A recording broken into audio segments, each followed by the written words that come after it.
آپ غور کریں نا، آپ کو اعمال پر احساس کھڑا کرتا ہے، آپ کی حس آپ کے اندر وہ کیفیت پیدا کرتی ہے جس کیفیت کے نتیجے میں آپ رب کے حضور آ کر بچوں کی طرح بلبلاتے ہیں۔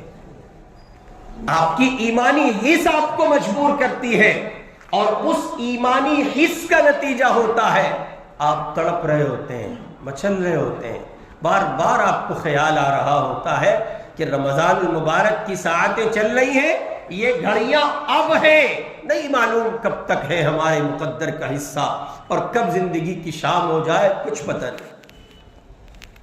بہت کم اللہ کے بندے ہیں جن کو یہ احساس ہے کہ رمضان گزر رہا ہے۔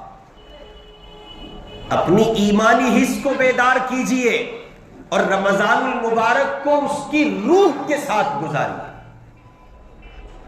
کوشش کیجئے آپ کے معمولات میں، آپ کی نقل و حرکت میں، آپ کی ایکٹیویٹیز میں رمضان کے ہونے کا احساس پایا جاتا ہو۔